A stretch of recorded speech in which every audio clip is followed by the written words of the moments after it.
ರಾಜೇಂದ್ರ ಸುಪಾರಿ ಕೇಸ್ಗೆ ಬಹುದೊಡ್ಡ ಟ್ವಿಸ್ಟ್ ಸಿಗ್ತಾ ಇದೆ. ಅಮಾಯಕರನ್ನ ಫಿಟ್ ಮಾಡೋದಕ್ಕೆ ಹುನ್ನಾರಗಳಾಗ್ತಾ ಇದೆಯಾ ಕೇಸ್ನಲ್ಲಿ ಅನ್ನೋ ಪ್ರಶ್ನೆ ಬರ್ತಾ ಇದೆ, ಅನುಮಾನ ಬರ್ತಾ ಇದೆ. ಅಮಾಯಕರನ್ನ ಫಿಟ್ ಮಾಡೋದಕ್ಕೆ ಒತ್ತಡಗಳು ಜಾಸ್ತಿ ಆಗ್ತಾ ಇದೆಯಾ? ಕೊಲೆ ಸುಪಾರಿಯ ಸುಳ್ಳು ವದಂತಿಯನ್ನ ಆ ಖತರ್ನಾಕ್ ಲೇಡಿ ಪುಷ್ಪಾ ಹಬ್ಬಿಸಿದ್ಲ ಅನ್ನೋದು ಪ್ರಶ್ನೆ. ಸೋಮನಿಗೆ ಕೆಟ್ಟ ಹೆಸರು ಬರೋದಕ್ಕೆ ಅಂತ ಕಟ್ಟು ಕಥೆಯನ್ನ ಆಕೆ ಹೆಣದಿರುವಂತಹ ಶಂಕೆ ಇದೆ.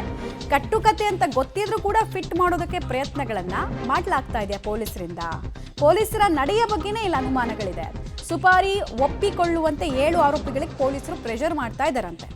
9 ದಿನ ಕಳೆದರೂ ಕೂಡ ಕೋರ್ಟ್ಗೆ ಈ ಆರೋಪಿಗಳನ್ನ ಹಾಜರುಪಡಿಸಿಲ್ಲ. ಅದು ಹೆಂಗೆ ಅನ್ನೋದು ಪ್ರಶ್ನೆಯಾಗಿ ಉಳಿತಾ ಇದೆ. ಮತ್ತೆ ಇದೆಲ್ಲವೂ ಕೂಡ ಸ್ಕ್ರಿಪ್ಟೆಡ್ ಅನ್ನೋದಕ್ಕೆ ಅನಿಸೋದಕ್ಕೆ ಈ ಎಲ್ಲ ಅಂಶಗಳು ಕೂಡ ಕಾರಣ ಆಗ್ತಾ ಇದೆ. 9 ಜನ ಆರೋಪಿಗಳನ್ನ ಅರೆಸ್ಟ್ ಮಾಡಿದ್ವಿ ನಾವು ಅಂತ ಹೇಳಿದ್ರು. 7 ಜನ ಆರೋಪಿಗಳನ್ನ, ಆ 7 ಜನರನ್ನ ಕೋರ್ಟಿಗೆ ಇಲ್ಲಿ ತನಕ ಪ್ರೊಡ್ಯೂಸ್ ಮಾಡಿಲ್ವಂತೆ. ಇದು ಹೆಂಗೆ, ಇದಕ್ಕೆ ಅವಕಾಶ ಹೆಂಗಿದೆ ಅನ್ನೋದೇ ಗೊತ್ತಾಗ್ತಾ ಇಲ್ಲ.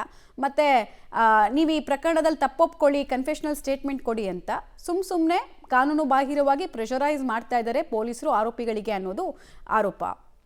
ಆಮೇಲೆ ಸುಪಾರಿ ಕೇಸ್ನ ಭೇದಿಸಬೇಕಾಗಿದ್ದು ಹೇಗೆ, ಕಾರ್ಯಾಚರಣೆ ಮಾಡ್ತಿರೋದು ಹೇಗೆ, ಡೀಟೇಲ್ಸ್ ಕೊಡ್ತಾರೆ ಮಂಜುನಾಥ್. ಯಾರ ಹಿತಾಸಕ್ತಿಯನ್ನ ಕಾಪಾಡೋ ನಿಟ್ಟಲ್ಲಿ ಕೆಲಸಗಳಾಗ್ತಿದೆ ಇಲ್ಲಿ?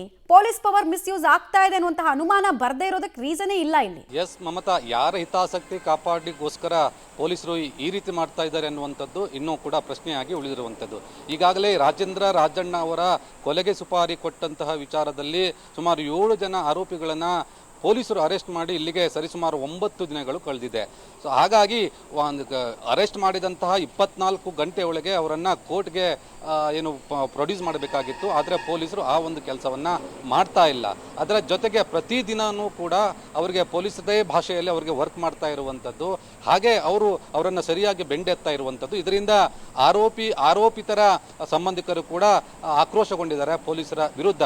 ಅದರ ಜೊತೆಗೆ ತಮ್ಮಲ್ಲೇ ಇರಿಸಿಕೊಂಡು ಅವರಿಗೆ ಒಂದು ರೀತಿ ಪ್ರತಿದಿನ ಇಲ್ಲ ನಾನು ವಿಚಾರಣೆಗೆ ಬಂದು ವಾಪಸ್ ಮನೆಗೆ ಹೋಗಿದ್ದೀನಿ ಮತ್ತೆ ಮಾರನೇ ದಿನಕ್ಕೆ ಬಂದಿದ್ದೀನಿ ಅನ್ನೋ ರೀತಿಯಲ್ಲಿ ಪತ್ರವನ್ನು ಬರೆದುಕೊಂಡು ಅದಕ್ಕೆ ಬಲವಂತವಾಗಿ ಸೈನನ್ನು ಕೂಡ ಪೊಲೀಸರು ತನಿಖಾಧಿಕಾರಿಗಳು ಮಾಡ್ತಾ ಇರುವಂಥದ್ದು. ಇದರಿಂದಾಗಿಯೇ ಅಲ್ಲಿ A5 ಆರೋಪಿ ಸತೀಶ್ ಅಂತ ಏನಿದ್ದಾರೆ ಅವರ ಸಂಬಂಧಿಕರು ಕೋರ್ಟ್ ಮೊರೆ ಹೋಗಿರುವಂಥದ್ದು, ಹೈಕೋರ್ಟ್ ಮೊರೆ ಹೋಗಿರುವಂಥದ್ದು.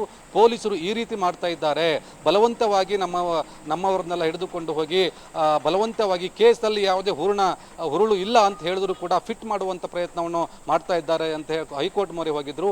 ಹೈಕೋರ್ಟಲ್ಲೂ ಕೂಡ ತನಿಖಾಧಿಕಾರಿಗಳಿಗೆ ನ್ಯಾಯಮೂರ್ತಿಗಳು ಚಾಟಿ ಬೀಸಿರುವಂಥದ್ದು. ಯಾಕೆ ಈ ರೀತಿ ಮಾಡ್ತೀರಾ, ಅರೆಸ್ಟ್ ಮಾಡಿದಂಥ 24 ಗಂಟೆಯಲ್ಲಿ ಕೋರ್ಟ್ಗೆ ಹಾಜರುಪಡಿಸಬೇಕಲ್ಲ, ಯಾಕೆ ಹಾಜರುಪಡಿಸಿಲ್ಲ ಎನ್ನುವಂಥದ್ದನ್ನು ಚಾಟಿ ಕೂಡ ಬೀಸಿದೆ. ಹಾಗಾಗಿ ಅದರಿಂದ A5 ಆರೋಪಿಯಾದಂಥ ಯತೀಶ್ನನ್ನ ಈ ಒಂದು ಪ್ರಕರಣದಲ್ಲಿ ನಿಮ್ಮದು ಯಾವುದೇ ಪಾತ್ರ ಇಲ್ಲ ಅಂತ ಹೇಳಿ ಬಿಟ್ಟು ಕಳಿಸಿರುವಂಥದ್ದು. ಎಲ್ಲೋ ಒಂದು ಕಡೆ ಪೊಲೀಸರ ಈ ನಡೆ ಅನುಮಾನಕ್ಕೆ ಎಡೆ ಮಾಡಿಕೊಡ್ತಾ ಇದೆ. ಮಮತಾ, ಧನ್ಯವಾದ ಮಂಜುನಾಥ್ ತಮ್ಮೆಲ್ಲ ಮಾಹಿತಿಗಾಗಿ. ಸೊ ನಮಗೆಲ್ಲ ಗೊತ್ತಿರೋ ಹಾಗೆ ಕಾನೂನು ಏನು ಹೇಳುತ್ತೆ, ಯಾರನ್ನೇ ಕೂಡ ಬಂಧಿಸಿದ್ರು ಅರೆಸ್ಟ್ ತೋರಿಸಿದ 24 ಗಂಟೆಯೊಳಗೆ ಕೋರ್ಟ್ ಮುಂದೆ ಅವ್ರನ್ನ ಹಾಜರುಪಡಿಸಬೇಕಾಗತ್ತೆ. ಆಮೇಲೆ ಅಕಸ್ಮಾತ್ PC ಕೇಳಿದ್ರು, ಪೊಲೀಸ್ ಕಸ್ಟಡಿ ಕೇಳಿದ್ರು ಕೂಡ ಯಾಕೆ ಕೇಳ್ತಾ ಇದ್ದೀನಿ ಅಂತ ರೀಸನ್ಗಳನ್ನು ಸೈಟ್ ಮಾಡಬೇಕಾಗತ್ತೆ, ಕೊಡಬೇಕಾಗತ್ತೆ. ಇದು ಯಾವುದನ್ನು ಮಾಡದೆ ಬೇಕಾಬಿಟ್ಟಿಯಾಗಿ ಅರೆಸ್ಟ್ ಆಗಿರುವಂತಹ ಆರೋಪಿಗಳ ಜೊತೆಗೆ ವರ್ತನೆ ಪೊಲೀಸರದ್ದು ಕಾಣಿಸ್ತಾ ಇದೆ. ಅದಕ್ಕೆ ನಾವು ಕೇಳಿದ್ದು, ಯಾರ ಹಿತಾಸಕ್ತಿ ಕಾಪಾಡೋ ಕೆಲಸ ಆಗ್ತಿದೆ, ಯಾರ ಕತೆಗೆ, ಯಾರ ಡೈರೆಕ್ಷನ್ಗೆ ಸ್ಕ್ರಿಪ್ಟನ್ನು ಪೊಲೀಸರು ರೆಡಿ ಮಾಡ್ತಿದ್ದಾರೆ ಅನ್ನೋದು ಇಲ್ಲಿ ಕುತೂಹಲಕ್ಕೆ ಕಾರಣ ಆಗ್ತಾ ಇದೆ. ಫಸ್ಟು ಹನಿ ಟ್ರ್ಯಾಪ್ ಯತ್ನ ಅಂದರು, ಆಮೇಲೆ ಅದನ್ನು ಕೊಲೆ ಸುಪಾರಿಗೆ ತಿರುಗಿಸಿದ್ರು. ಈಗ ನೋಡಿದ್ರೆ ಆರೋಪಿಗಳ ಮೇಲೆ ಒತ್ತಡ ಹಾಕ್ತಿದ್ದಾರಂತೆ.